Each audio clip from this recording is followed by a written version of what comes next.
Our Marcelo Benito went along for a ride with Border Patrol agents today. Here at the Foul Furious Border Patrol checkpoint, some 8,000 to 10,000 cars come through here on a daily basis. What we do here is obviously national security. This is the last line of defense. After U.S. President Donald Trump signed an executive order on stricter requirements. Cincinnati, Ohio. Not a border town, not a coastline, not a desert checkpoint. And yet, one of the most important battlegrounds in America's war against synthetic drugs. At the heart of this silent war stands a massive cargo operation near the Cincinnati, Northern Kentucky International Airport, one of the busiest express consignment hubs in the United States. Every night, under blinding floodlights, millions of parcels move through this facility. Electronics, clothing, legal documents, gifts, and hidden among them, poison. After Donald Trump signed executive orders strengthening border enforcement, attention intensified not only at physical borders, but at invisible ones, digital borders, data borders, cargo borders.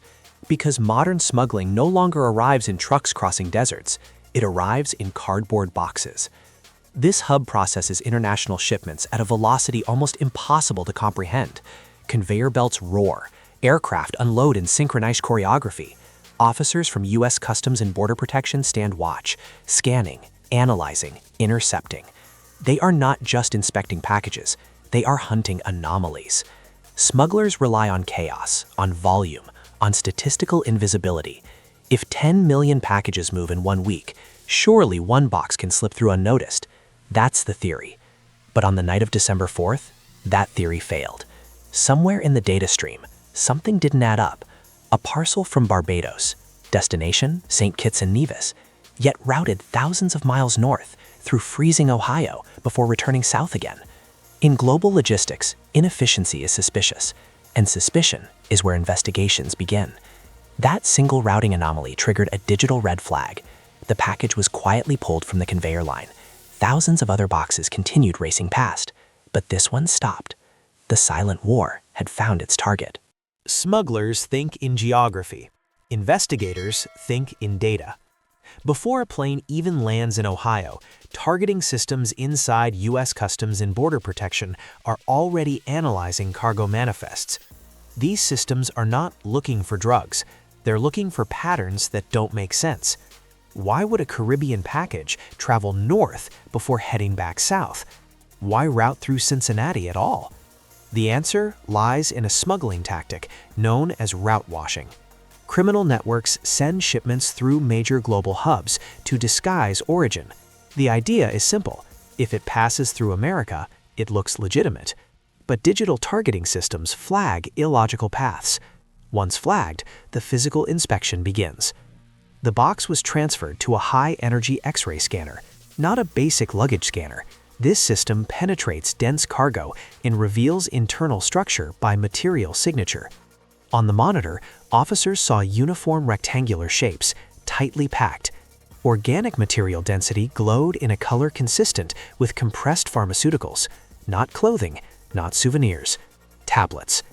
The box was moved to an inspection table. A blade sliced through reinforced tape. Cardboard flaps opened. Inside, tightly stacked blister packs. Row after row, box after box. The count became methodical. 30 tablets per pack, hundreds of packs. Final total, 30,000 pills. Estimated street value, $150,000.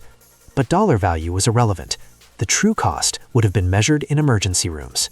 The pills were labeled as tramadol, a Schedule IV controlled substance in the United States. Legally manufactured tramadol is prescribed for moderate pain. Illicit tramadol is something else entirely. In underground labs, there is no FDA oversight, no sterile conditions, no dosage guarantees. Tramadol binds to opioid receptors in the brain. It also alters serotonin and norepinephrine levels. In high doses, it lowers seizure thresholds. Respiratory depression follows. But the modern danger goes deeper. Counterfeit pharmaceutical networks frequently cut opioids with fentanyl, a synthetic opioid up to 50 times stronger than heroin. One pill may contain a survivable dose. The next may contain a lethal hotspot. Forensic investigators call it the chocolate chip cookie effect. In a batch of counterfeit pills, potency is uneven and unpredictable. Users believe they are buying mild pain relief. Instead, they gamble with respiratory shutdown. 30,000 pills represent 30,000 unknown biological risks, 30,000 possible overdose calls, 30,000 families waiting for news. This was not just contraband. It was a chemical landmine, and it was intercepted before detonation. The seizure tells a larger story. Barbados to St. Kitts and Nevis, routed through Cincinnati. This was not random. The Caribbean serves as a logistical corridor for transnational criminal organizations. Smugglers use island-hopping tactics to fragment supply chains. Production may originate in South America. Processing might occur elsewhere, packaging in another region. Routing through global hubs adds legitimacy. But when U.S. Customs and Border Protection intercepts a transit shipment, the impact is international. The buyers lose inventory. The suppliers lose trust. The route becomes compromised. In criminal enterprises, reliability equals profit. Seizure equals paranoia. This single box disrupted an entire micro-network. The $150,000 loss represents more than revenue. It was capital meant to finance the next shipment, to bribe intermediaries, to purchase precursor chemicals. Instead, it became evidence, and eventually, ash. The pills will never reach a street. They will be logged, documented, and incinerated, their chemical threat neutralized. But the war does not end here. The Cincinnati cargo hub is proof that the border is not a line drawn on a desert map. The border is every airport, every port, every cargo warehouse where international commerce touches American soil.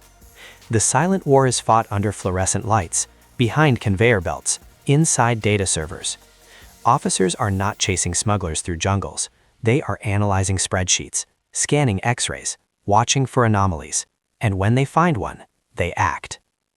This shipment failed because of three things: intelligence, technology, vigilance. But criminal networks adapt. They will test new routes, new concealment methods, new transit hubs. The question is not whether another shipment is coming, it is when. For now, one supply chain has been severed.